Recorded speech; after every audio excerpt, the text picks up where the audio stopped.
आप राष्ट्रहित और देशभक्ति के बिहार पे काम करना चाहते, तो आपने पॉलिटिक्स ही क्यों चुना उसमें? हमारी विचारधारा है वसुधैव कुटुंबकम। हमारी विचारधारा है देश हित सबसे पहले, राष्ट्र हित सर्वोपरि। हमें अपने जनाधार को, अपने समाज को जागृत करने के लिए इस दिशा में आगे आना पड़ेगा।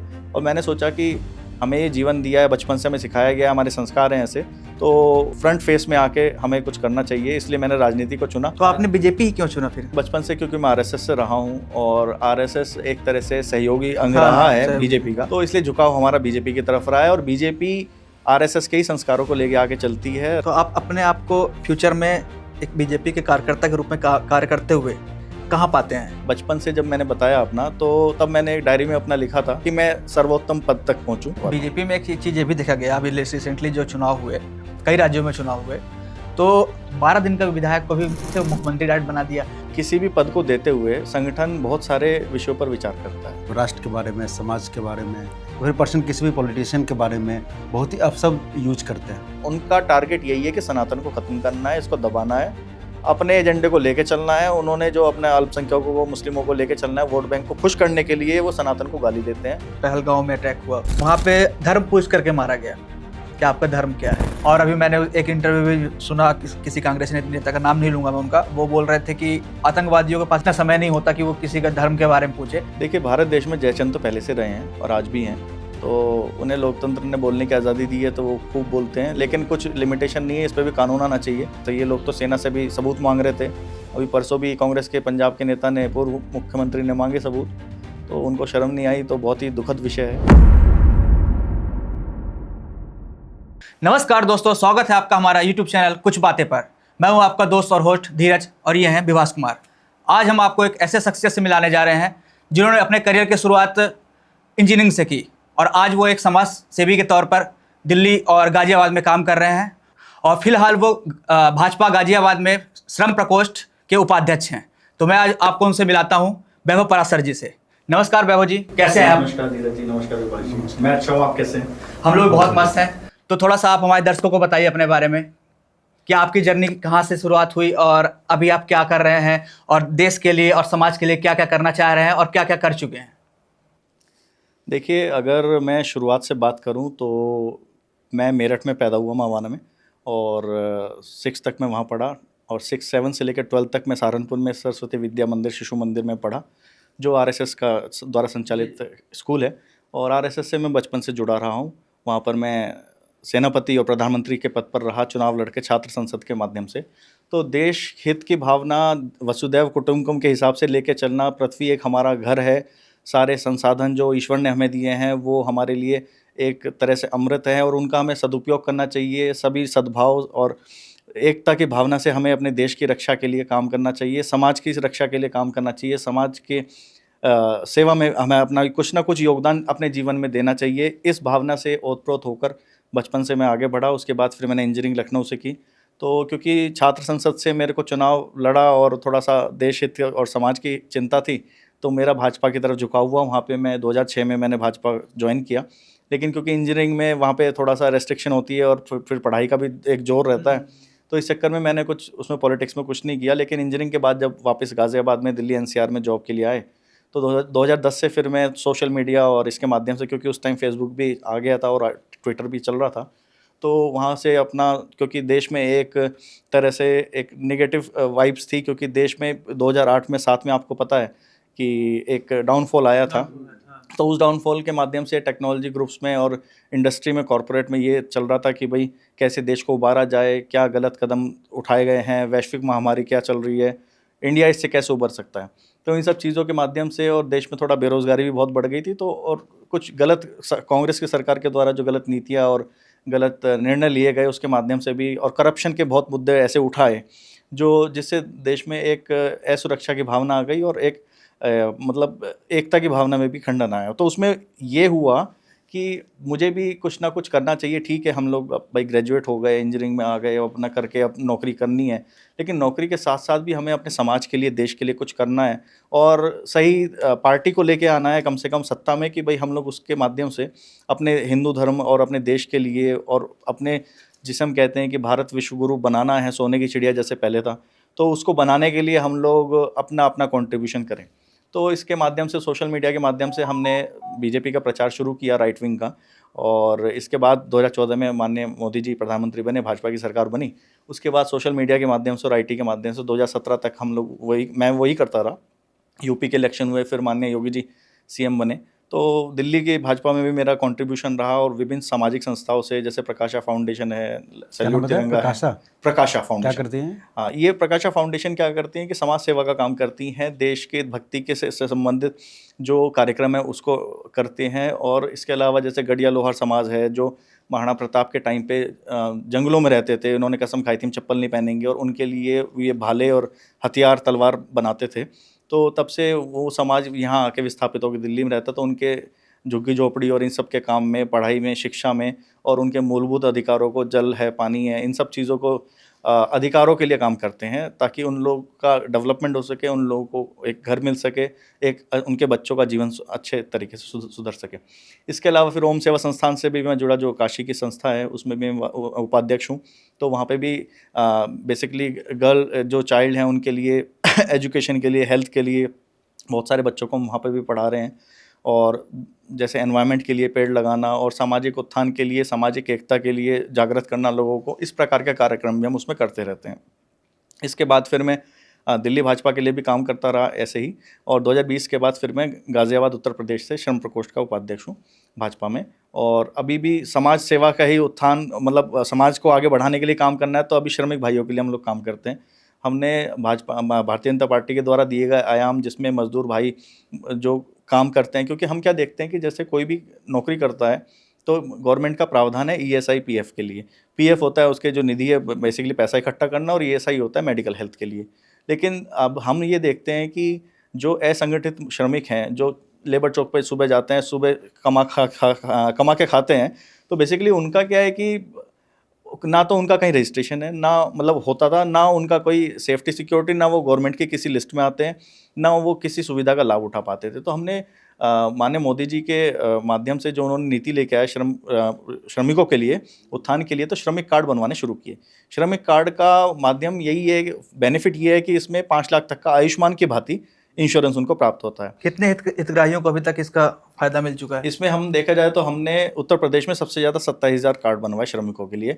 हमने उनके साथ एक तरह से समाज में सद्भाव और समभाव रखने के लिए श्रमिक चौपाल लगाई और सहभोज के कार्यक्रम किए, और उसमें उनके साथ बैठकर हमने भोजन किया।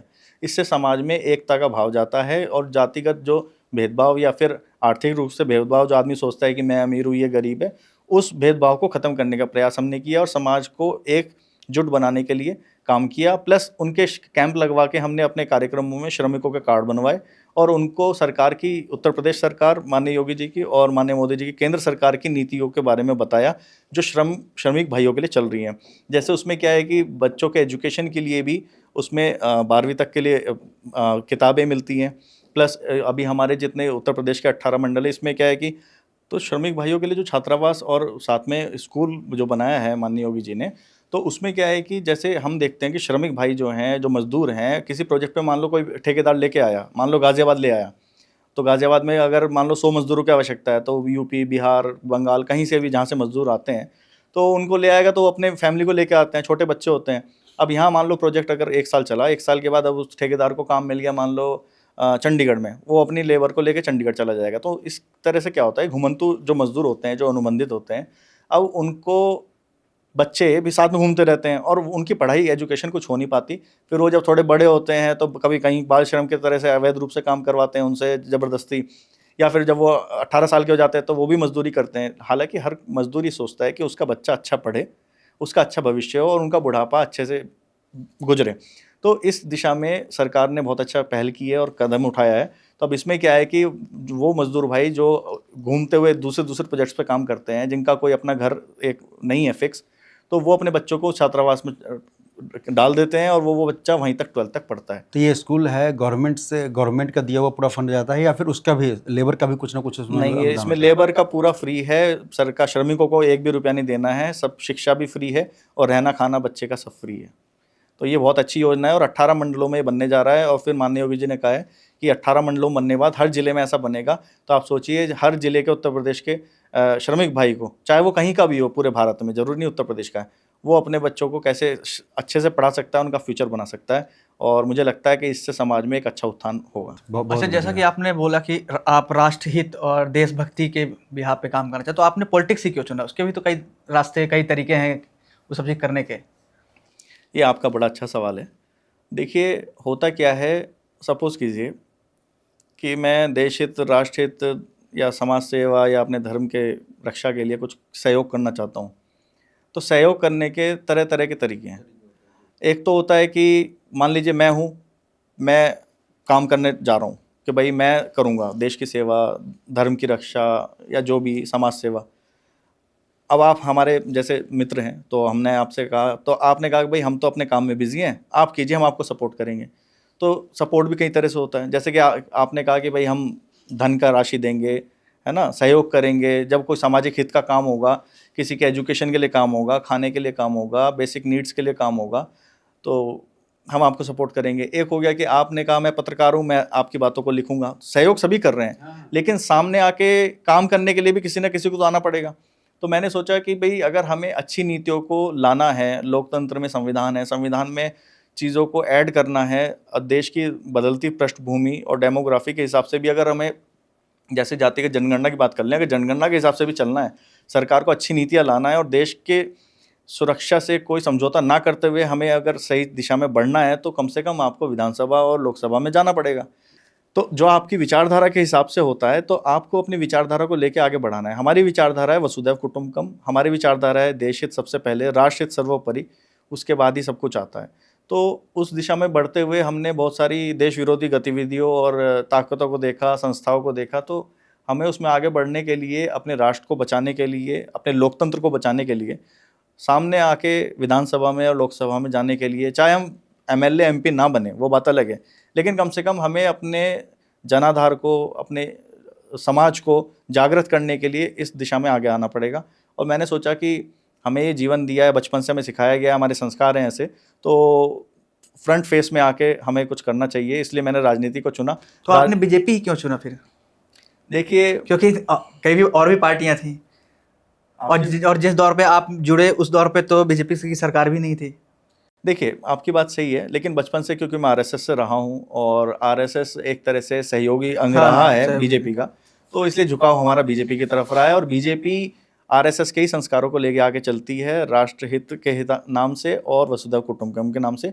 तो अपने आप को हमें जो दिखता है कि हम सबसे ज़्यादा फिट कहाँ बैठते हो, हमारे लिए भारतीय जनता पार्टी है, इसलिए मैंने भारतीय जनता पार्टी को लेके चला। एक वो भी मैच करते हैं, आइडियोलॉजी मैच करता है कि मेरे काम करने में कहाँ से खुशी मिलती है, तो ये मेरा मतलब ये संस्थान है जो हमारे आइडिया को आगे बढ़ाता है, इसलिए मुझे लगता है कि बिल्कुल बिल्कुल आइडियोलॉजी का मेन खेल है। आइडियोलॉजी ही मैच करेगी, तभी हमने उस चीज़ को चुना। तो आप अपने आप को फ्यूचर में एक बीजेपी के कार्यकर्ता के रूप में कार्य करते हुए कहाँ पाते हैं? कुछ तो आपका भी एक विजन होगा कि आपने भी कुछ सोच के रखा होगा। यदि आप किसी भी, कोई भी इंसान कोई भी काम करता है तो उसका एक विजन होता है कि मैं कुछ तो उसका सेटअप रहता है ऊपर, सोचना विजन। तो आप अपने आप को एक कार्यकर्ता के तौर से जोड़ करके कहाँ तक देखते हैं? देखिए, कार्यकर्ता के तौर पे तो चाहे राष्ट्रीय अध्यक्ष भी बन जाए कोई, भारतीय जनता पार्टी की ये एक संस्कार है कि वो भी अपने आप को कार्यकर्ता की तरह ही काम करते हैं, 24 घंटे देश हित और पार्टी के हित के लिए काम करते हैं। तो मेरा ये मानना है, और बचपन से जब मैंने बताया अपना, तो तब मैंने एक डायरी में अपना लिखा था। हालांकि मैं सब चीज़ें सबसे नहीं कहता, लेकिन आज आपने पूछ ही लिया कि आपका क्या वो है। लेकिन हाँ, मैं ये चाहूँगा कि मैं सर्वोत्तम पद तक पहुँचूँ। अब मैं नाम नहीं लूँगा, लेकिन चाहे माध्यम जो भी हो। और मैंने वो डायरी में उस टाइम लिखा था जब मैं बीजेपी में भी नहीं था, सिर्फ आरएसएस और स्कूल में माध्यम से मैं वहाँ था। तो मैंने उस टाइम लिखा था ऐसे ही राष्ट्रपति या प्रधानमंत्री। अब आप अगर गोल अच्छा रखेंगे तो कहीं तक तो पहुँचेंगे। तो इसलिए वो मैंने जो करीब 20 साल पहले लिखा था, तो वही मैं सोचता हूँ कि भाई अपना गोल हम वो रखते हैं, बाकी हम कहाँ पहुँचेंगे ईश्वर के अधीन है। हमारा काम है कार्य करना, मेहनत करना, सहयोग करना, पार्टी के लिए समर्पित कार्यकर्ता होने के नाते काम करना, वो करने की कोशिश।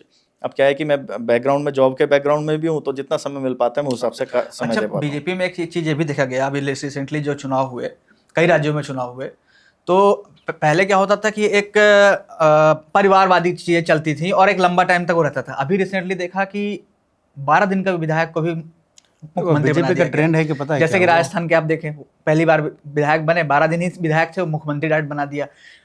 अब हमारे यहाँ मोहन यादव, मध्य प्रदेश में मोहन यादव जी को बना दिया, यहाँ रेखा गुप्ता जी, दिल्ली में रेखा गुप्ता जी को बना दिया। तो वहाँ पे मतलब ऐसा कुछ नहीं है कि कोई भी कार्यकर्ता, जो जितना मैं समझ पाता हूँ, किसी भी कार्यकर्ता को कोई भी पद दे करके और उसको जिम्मेदारी सौंपी जा सकती है। यही तो खासियत है किसी भी वो पार्टी में, रिसेंटली मुझे अभी लगता है। हुआ ये चीज़ है, तो ये चीज़ मुझे भी बहुत अच्छी लगी कि ये चीज़ बहुत अच्छा है। और इस तरह में क्या होता है कि कोई भी कार्यकर्ता अपने आप को छोटा महसूस नहीं करता, और वो तन मन धन तीनों चीज़ों से प्रॉपर काम करता है, क्योंकि इतने ज़्यादा कार्यकर्ता है, हर कोई तो हर पोस्ट में पहुंच नहीं सकता।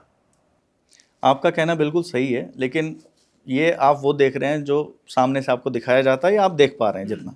लेकिन अगर मैं आपको बताऊं पृष्ठभूमि से, तो चाहे दिल्ली की मुख्यमंत्री रेखा गुप्ता जी हों, चाहे मोहनलाल यादव जी हों, या फिर भजन लाल शर्मा जी हों, आप इसमें अगर देखेंगे तो ये लोग एकदम से नहीं बने हैं। जैसे कि वो पहले भी विधायक रह चुके हैं मध्य प्रदेश में, और अगर देखा जाए तो सीएम रेखा गुप्ता जी जो बनी हैं, सीएम बनी है जो रेखा गुप्ता जी, तो वो पहले पार्षद रही हैं, और उनका बहुत राजनीतिक बैकग्राउंड है। और वो राष्ट्रीय पदाधिकारी, सबका रहता है, लेकिन राष्ट्रीय ये है पदाधिकारी। कि सडनली दे देना, सडनली आपको कोई पद दे देना, इतना बड़ा मुख्यमंत्री के भार देना कि बहुत बड़ी बात होती है आपको, क्योंकि आपको एक स्टेट चलाना है।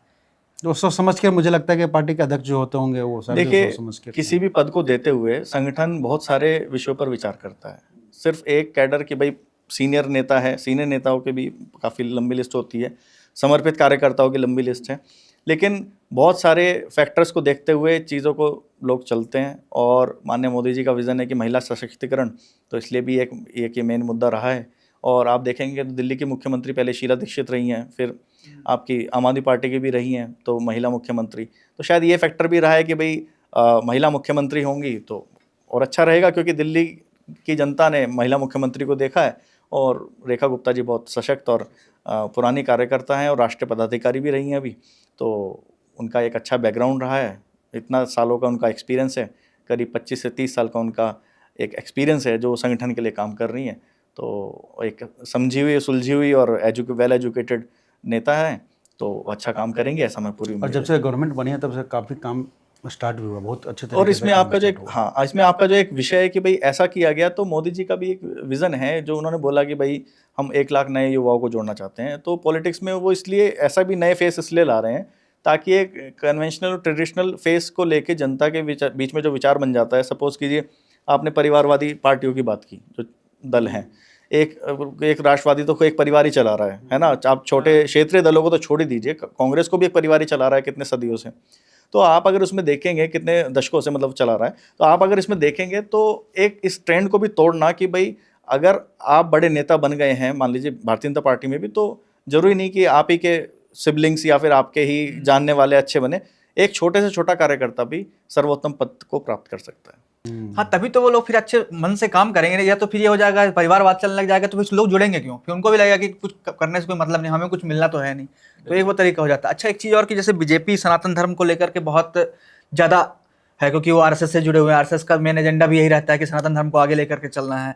तो आप क्या सोचते हैं उस चीज़ को लेकर, और किस तरीके से देखते हैं, और आप इसमें आगे क्या काम करना चाहते हैं, क्योंकि कई धर्मगुरु भी आजकल जुड़ चुके हैं, धर्मगुरु बोल सकते हैं उनको, या जनरली जैसे बागेश्वर बाबा जी हो गए, धीरेन्द्र शास्त्री जी, वो तो कभी भी पद यात्रा निकल पड़ते हैं, और उन्होंने कई धर्म परिवर्तन करने वालों को वापस हिंदू में भी लेकर के आए वो। तो आपकी क्या सोच है उस चीज़ को लेकर के? आप किस एंगल से बेसिकली इसको देखते हैं?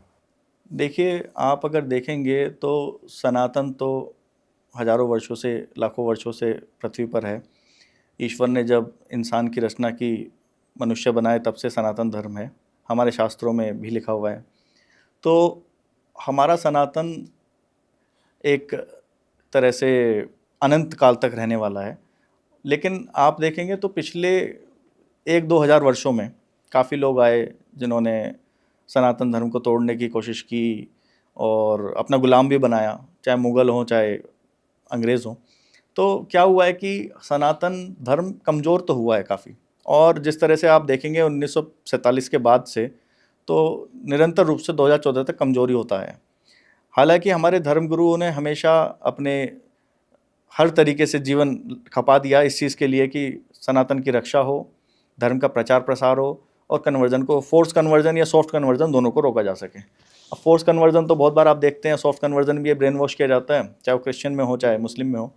तो अब होता क्या है कि इन सब चीज़ों को लेकर चलने के लिए 2014 से पहले तो टेक्नोलॉजी का ज़माना नहीं था, प्रूफ नहीं होते थे, एविडेंसेस नहीं होते थे, रिकॉर्डिंग इतनी नहीं होती थी, सबके पास कोई कैमरा नहीं था, तो काम तो लोग करते थे लेकिन प्रूफ नहीं हो पाता था कि भाई कन्वर्जन हुआ है कि वो अपनी मर्जी से हुआ है।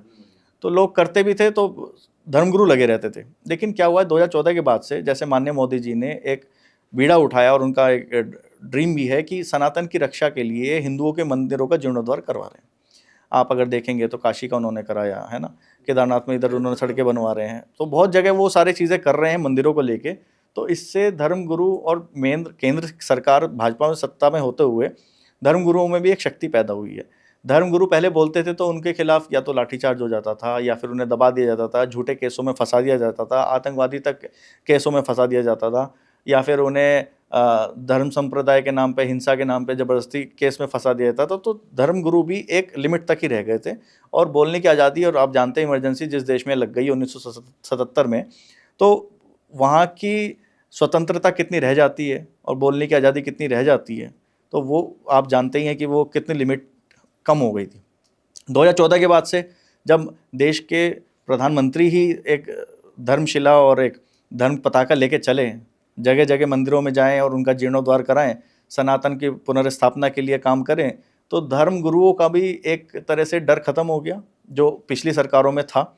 और धर्म गुरु भी दिल खोल के सत्ता में जो बैठी है राइट विंग की गवर्नमेंट है जो सनातन की रक्षा के लिए प्रतिबद्ध है, तो उनके साथ कंधे से कंधा मिलाते हुए अपनी पद यात्रा करते हैं। दूसरा, पद यात्रा के माध्यम से ये भी होता है कि सरकार हर जगह तक नहीं पहुंच पाती, लेकिन समाज से धर्मगुरु जरूर जुड़े होते हैं, क्योंकि सरकार के कुछ लोग जैसे कुछ ऐसे रिमोट एरिया भी होते हैं जो सरकार नहीं पहुंच पाती, लेकिन समाज के धर्मगुरु जो हैं, समाज सुधारक लोग जो हैं, अगर धर्मगुरु के साथ साथ उन्हें हम समाज सुधारक की उपाधि भी दें तो गलत नहीं होगा, तो वो हर कोने तक पहुंचने का प्रयत्न करते हैं। और अगर किसी ने फोर्सफुली कन्वर्जन किसी का किया है, हिंदुओं को परिवर्तित किया है, तो वो उनको दिशा और दशा उनको बताते हैं, दिशा बताते हैं और उनके एक तरह से जो ब्रेन वॉश हुआ था उसको ठीक करते हैं। और अगर कोई माध्यम से अपनी स्वेच्छा से हिंदू धर्म में वापस आना चाहता है तो उनको स्वागत करते हैं।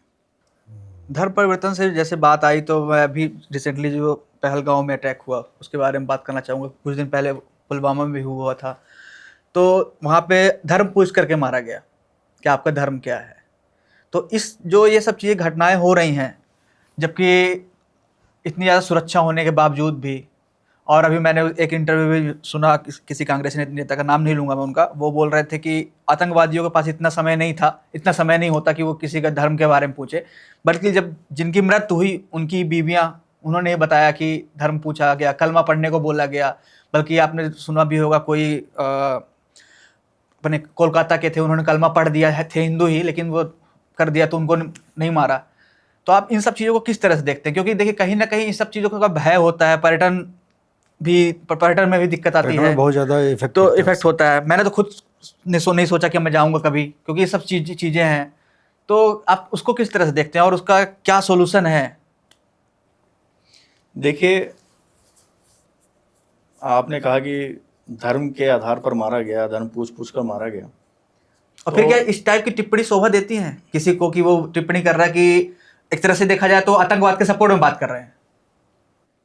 देखिए, भारत देश में जयचंद तो पहले से रहे हैं और आज भी हैं, तो उन्हें लोकतंत्र ने बोलने की आज़ादी दी है तो वो खूब बोलते हैं, लेकिन कुछ लिमिटेशन नहीं है। इस पर भी कानून आना चाहिए कि कौन क्या हद तक क्या बोला जाए, क्या समाज के लिए सही है, क्या देश के लिए सही है। लोग तो सेना से भी सबूत मांग रहे थे, अभी परसों भी कांग्रेस के पंजाब के नेता ने, पूर्व मुख्यमंत्री ने मांगे सबूत, तो उनको शर्म नहीं आई, तो बहुत ही दुखद विषय है।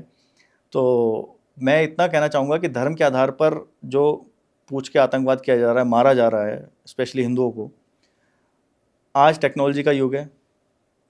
जो महिलाएं वहाँ बच गई और उनके पतियों को चुन चुन के धर्म पूछ के मारा गया, तो वो सकुशल वापस आ गई, तो उन्होंने बता दिया आपको। इवन एक लेडीज से तो आतंकवादी ने बोला जाके मोदी से बता देना।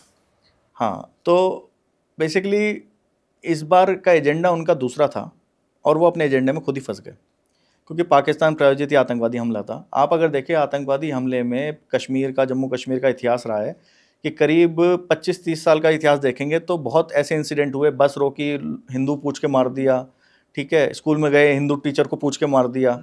तो धर्म पूछने की घटनाएं पहले भी बहुत बार हुई हैं, लेकिन कभी भी उसको इस तरह से विभत्स और नृशंस तरीके से नहीं किया गया, लेकिन किया गया तो उसके प्रूफ नहीं आ पाए, सामने नहीं आ पाए, साक्ष्य नहीं आ पाए। उनके जो आंखों देखी वाले लोग थे, प्रत्यक्षदर्शी, वो सामने नहीं आए। इसका कारण मैं बताता हूँ। जैसे कि मान लीजिए कोई बस में पहले हमला हुआ था, तो उसमें हिंदुओं को पूछ के मारा, टीचरों को मारा, तो लोग डर के मारे नहीं बोल पाते थे कि हिंदू पूछ के मारा, और दबी हुई कहीं से इंफॉर्मेशन आई तो मीडिया में छप जाता था कि वैसे हुआ, उस चीज़ को दबा दिया जाता था। पहले एक टेक्नोलॉजी का युग भी नहीं था, ना वीडियो बनते थे, ना ऐसे रिकॉर्डिंग होती थी, एविडेंसेस नहीं होते थे। आज टेक्नोलॉजी का युग है, तो आज आपके सामने है। तो वहाँ पे जो महिलाएं बची, और उन्होंने जो बॉडी कैम लगा के आए थे आतंकवादी, उन्होंने जानबूझ के वीडियो शूट किया था ताकि वो हमास की तरह जो उन्होंने हमला किया था, क्योंकि आपको याद होगा हमास का भी इनका सेशन हुआ था, एक तरह से मीटअप कह सकते हैं, फरवरी में पाकिस्तान में। तो उन्होंने इस ट्रेंड को समझा कि भाई इस बार हम लोग भी इस तरह से भारत में करेंगे, ठीक है। तो इसी तरीके से करने के चक्कर में इस बार वो बुरी तरह से फंस गए, क्योंकि इस बार क्या हुआ, उन्होंने जो किया कि हिंदुओं आदमियों से पूछा कि आप हिंदू हैं, नाम धर्म पूछा और मार दी गोली। औरतों को छोड़ दिया और कह देना जाके कि मोदी जी से या इनसे उनसे कि हमने ऐसा ऐसा किया। अब बॉडी कैम में रिकॉर्ड हुआ, प्लस जो बच गए एविडेंस, जो विक्टिम थे वो बच गए, तो वापस आए तो उन्होंने सब बताया। लोगों में वीडियोज़ आए, टेक्नोलॉजी का ज़माना है, वीडियोज़ आए तो लोगों में एक गुस्सा और रोष पैदा हुआ। इसलिए हम लोग इतने ज़्यादा गुस्से में हैं कि हमारा देश कभी भी पाकिस्तान को ख़त्म करने के लिए हमला कर सकता है, और हम लोग देख रहे हैं कि कभी भी हो सकता है। वो हमारे सेना का काम है, मोदी जी ने फ्री हैंड सेना को दे दिया है। तो अब क्योंकि हम लोग ये सारी चीज़ें आंखों देखी देख पा रहे हैं, उन लोगों के बयान ले पा रहे हैं, इंटरव्यू ले पा रहे हैं, वहाँ जा पा रहे हैं, वो लोग खुल के बोल पा रहे हैं, इसलिए हम लोग इतने सेंसिटिव और इतने आक्रोश में हैं। हालांकि पहले ये चीज़ें हुई हैं, लेकिन इन चीज़ों को इतना, एक तो आपको एविडेंस नहीं मिला, गवाह नहीं मिला, और टेक्नोलॉजी की वजह से उसका प्रचार प्रसार नहीं हुआ, और वीडियोज़ उनके नहीं बने शूट के, तो इसलिए हम लोग आक्रोश नहीं हुए। हमने आया, खबर आई, हमने ध्यान नहीं दिया। लेकिन ये चीज़ें पहले भी हुई हैं, लेकिन इस बार जिस तरीके से हुई हैं, इसने सबका दिल को बहुत दुख पहुंचाया है, और इसका करारा जवाब मिलेगा। मुझे लगता है पाकिस्तान नक्शे से जल्दी हटने वाला है। अच्छा, लेकिन एक्शन भी तुरंत लेंगे। उन आतंकवादियों को दूसरे तीसरे दिन ही मार गिराएंगे, उनके घरों को जला देंगे।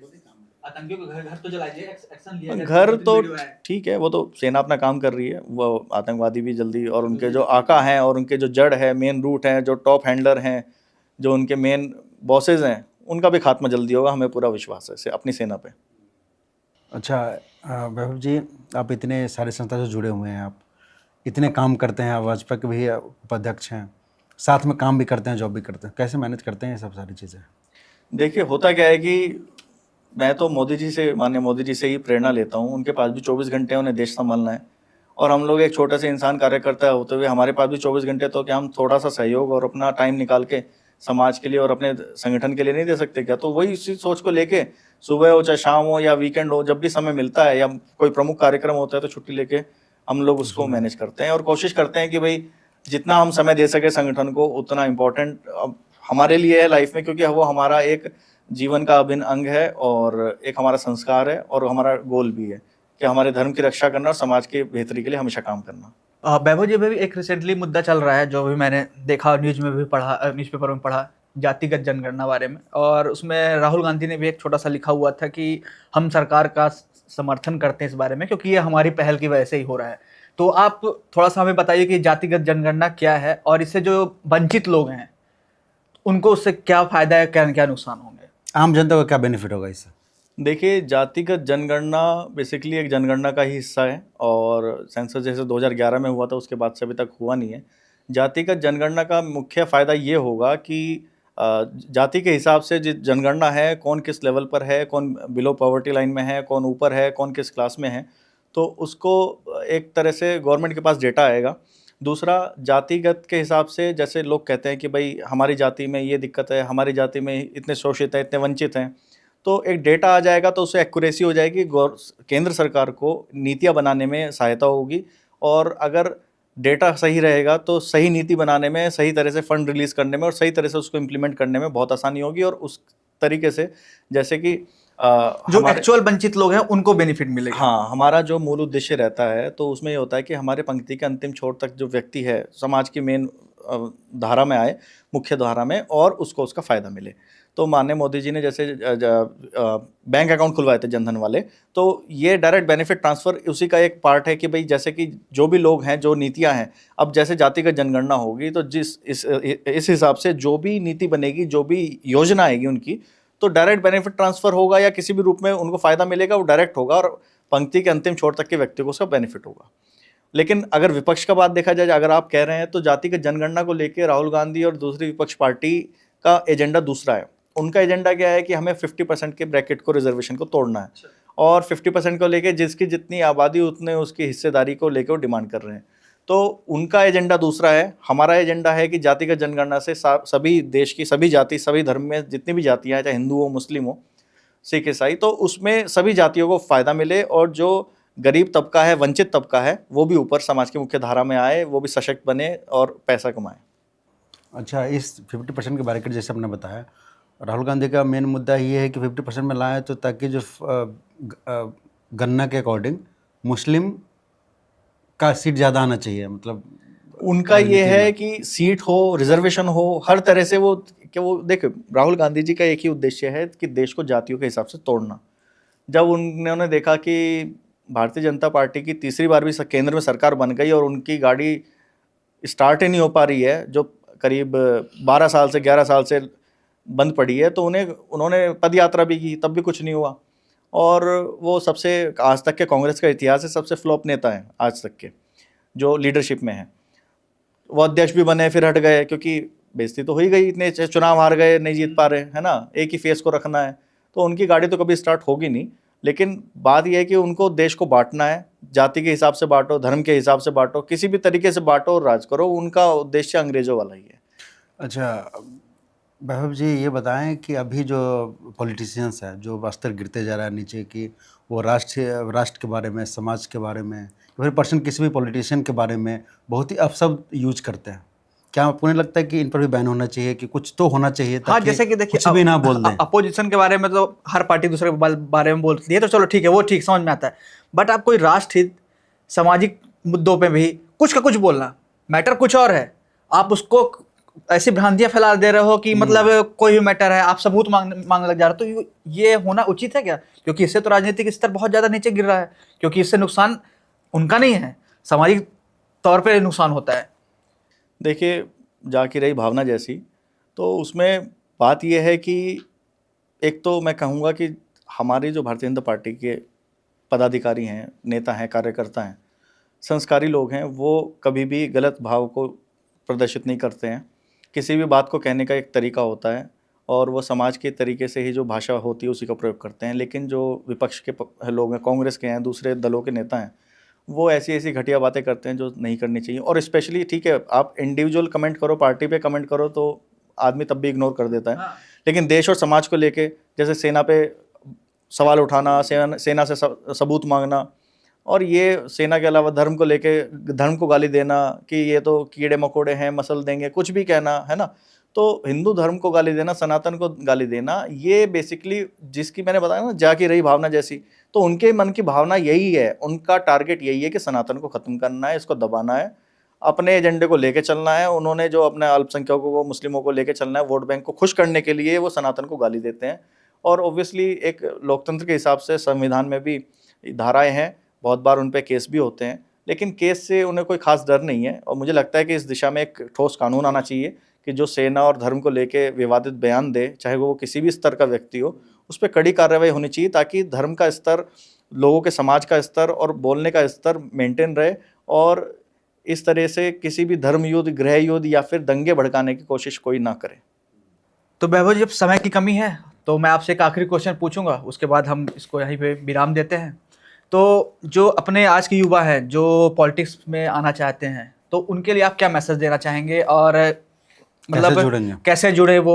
हालांकि बीजेपी से जुड़ना तो बहुत आसान है, आप मिस कॉल के जरिए भी जुड़ सकते हो, मेंबर बन सकते हो। तो जो उनका फ्यूचर है, मतलब आप किस तौर पे आप बताएं, आप हमारे युवाओं को आप मैसेज दे दीजिए। देखिए, युवा भाइयों को, छोटे भाइयों को, सभी को मेरा यही कहना है कि आप अपने करियर में सोचिए, आगे बढ़िए, कैसे आप स्टैंड करेंगे, कैसे आपका फ्यूचर ब्राइट होगा, आप उसमें काम करिए। लेकिन इसके साथ साथ एक आपकी जैसे पारिवारिक जिम्मेदारी है, खुद की जिम्मेदारी है, परिवार की जिम्मेदारी है, ऐसी आपकी एक समाज की भी जिम्मेदारी होती है। आपके आस पड़ोस में, समाज में, शहर में, मोहल्ले में, देश में, प्रदेश में क्या हो रहा है, इसको देखना, समझना और चर्चा करना, ये आपकी भी जिम्मेदारी है। आपका मोहल्ला, आपका शहर, आपका प्रदेश, आपका देश सुरक्षित होगा तब आप सुरक्षित हैं, आपका परिवार सुरक्षित है। अगर आपको अपने परिवार को, अपने सभी लोगों को सुरक्षित करना है, धर्म को सुरक्षित करना है, तो आपको अपना कुछ ना कुछ समय और विचार, चर्चा और कोई सहभागी और कोई सहयोग हमेशा देना चाहिए। और चाहे आप किसी दिशा में, चाहे भाजपा ज्वाइन करें कि चाहे आप कोई भी समाज का काम करें, तो आपको उस दिशा में बढ़ना चाहिए। और माननीय मोदी जी का भी एक विज़न है कि 1 लाख युवाओं को राजनीति में लाना है। उनका विज़न क्यों है? उनका विज़न इसलिए है, आज का युवा एजुकेटेड है, टेक्निकल भी एजुकेटेड है और देश का भविष्य है। देश का भविष्य युवा ही चलाता है। आज भी हमारा भारत देश पूरे वर्ल्ड में सबसे ज़्यादा युवा जनसंख्या के हिसाब से काम कर रहे हैं, तभी मेक इन इंडिया हमारा सक्सेसफुल हुआ है। तो हमें उस दिशा में काम करने के लिए देश को अच्छे राजनेताओं की ज़रूरत है। ये परिवारवादी जो राजनीति है, इससे बाहर आने की ज़रूरत है। और देश का युवा समझदार होगा, पढ़ा लिखा होगा, ईमानदार होगा, अच्छी सोच के साथ आगे बढ़ेगा, तो पार्टी को अच्छे कार्यकर्ता मिलेंगे, अच्छे नेता मिलेंगे, अच्छे विधायक मिलेंगे, सांसद मिलेंगे, मंत्री मिलेंगे, अच्छे प्रधानमंत्री मिलेंगे फ्यूचर में। तो अच्छे लीडरशिप आए देश में, जो देश की, समाज की, धर्म की रक्षा के लिए हमेशा खड़ी हो, बात करे और उसी हिसाब से कदम उठाए, नीतियाँ बनाए, कानून बनाए।